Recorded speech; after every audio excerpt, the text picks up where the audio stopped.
Кайырлы күн, құрметті бизнес әріптестер, кайырлы күн, құрметті менің YouTube-тағы оқырмандарым. Мен сіздермен әдеттегідей жүздесіп отырғаныма өте қатты қуаныштымын. Сіздерде барлығы жақсы деген ойдамын. Егер сіздерде барлығы жақсы болатын болса, мен әдеттегідей видео түсірілімді жалғастырамын. Менің бүгінгі тақырыбым түп санамен жұмыс жасау техникасы. Сол турасында түп сана дегеніміз не, онымен біз қалай жұмыстануымыз керек, қалай түп санамен дұрыс жұмыстанып біз жетістікке жете аламыз деген тақырыптарда әңгіме өрбітетін боламыз.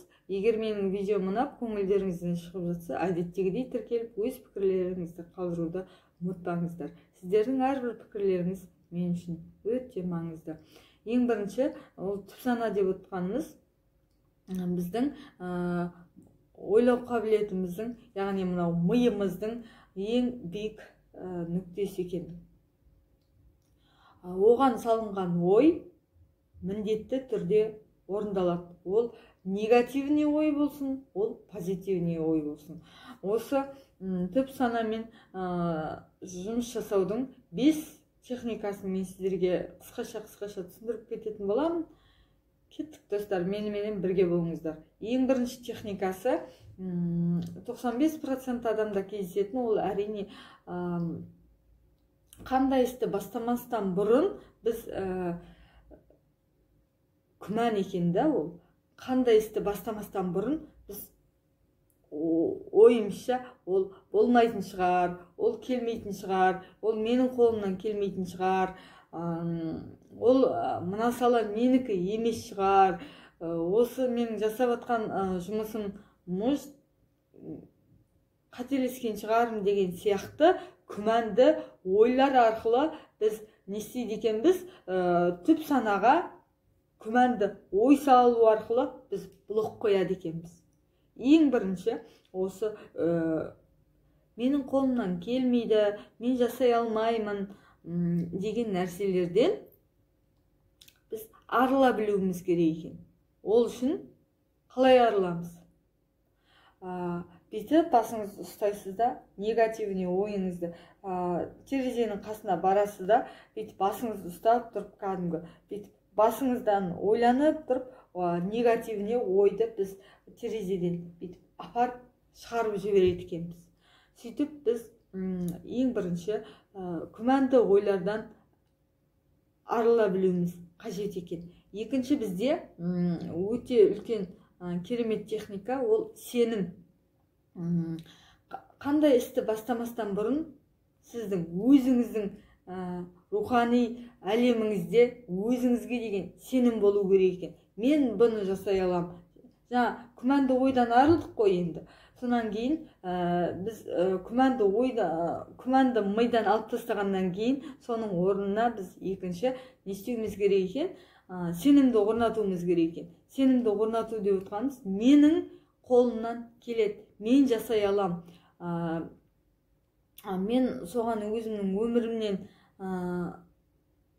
мысал келтіргім келеді. Мен 14 жыл бойы төсекте жатқан кезде мен жүре алатыныма, менде бұрын қандай болмасын, қиыншылық болмасын менің басымда, мен оны жеңе алатыныма сендім. Мен бұны қайтсем де жеңем. Бұл маған уақытша берілген сынақ деген сияқты. Сізде сондай өзіңізге деген сенім арқылы, сенімді ояту арқылы біз жасаған жұмысымызда жетістікке жете алады екенбіз. Бізде үшінші техникасы ол елестету, яғни визуализация дейді. Сіз бір саланы алайық та, мысалы сауда саласын алатын болсақ, сіз былай қылып жасауыңыз керек. Мен мысалға келтірем.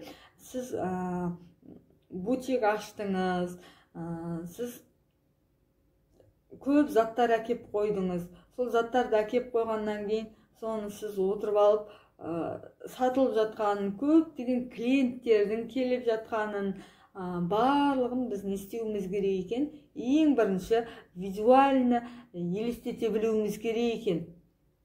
Сіздің жүрегіңіздегі қалауыңызды сіз арманыңызда соны жүзеге асырып, сонымен өмір сүре білуіңіз керек екен. Мен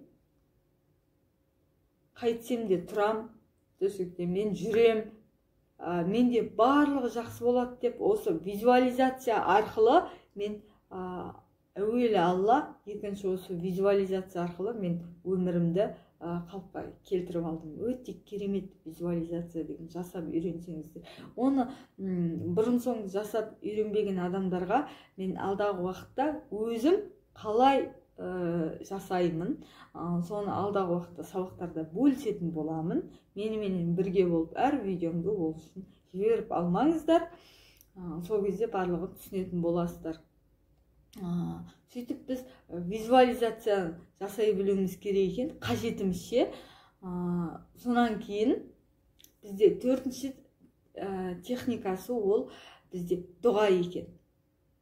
Білесіздер, дұға деген ең үлкен қару. Мен мысалы өзіме қажетімді түнгі сағат 2 мен 4 аралығында тұрып сұраймын: я Раббым, маған осындай, маған денсаулық бере көр, маған үлкен, жақсы орта бере көр, маған жақсы жар бере көр деген сияқты мен өзімнің жүрек қалауымдағы не істеймін, арманымды айтам. Сөйтіп дұға жасаймын. Шын ықыласпен дұға жасағаннан кейін ол міндетті түрде орындалады. Дұғаны жасаудан бұрын біз ол дұғаның орындалатынына сенген күйі біз жасай білуіміз керек екен. Мен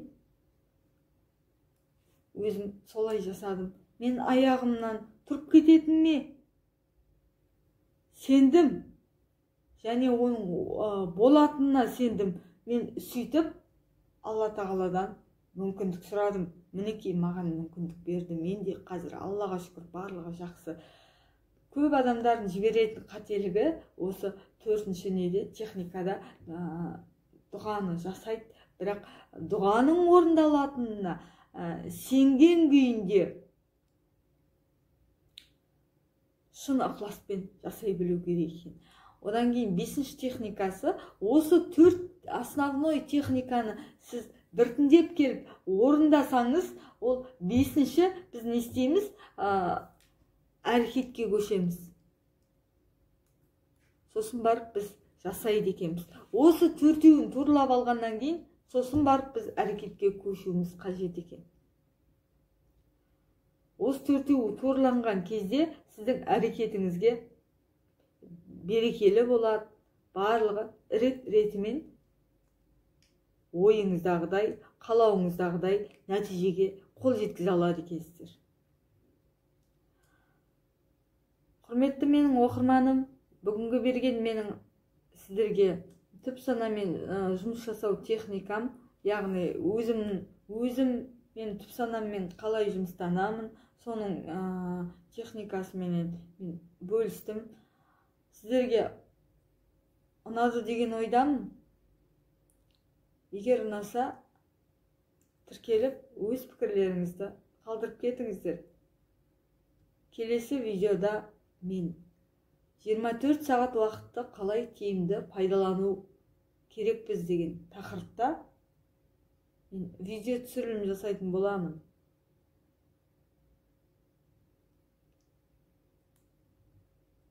Соны жіберіп алмаңыздар. Келесі видеоларымда жүздескенше сау, саламатта болыңыз.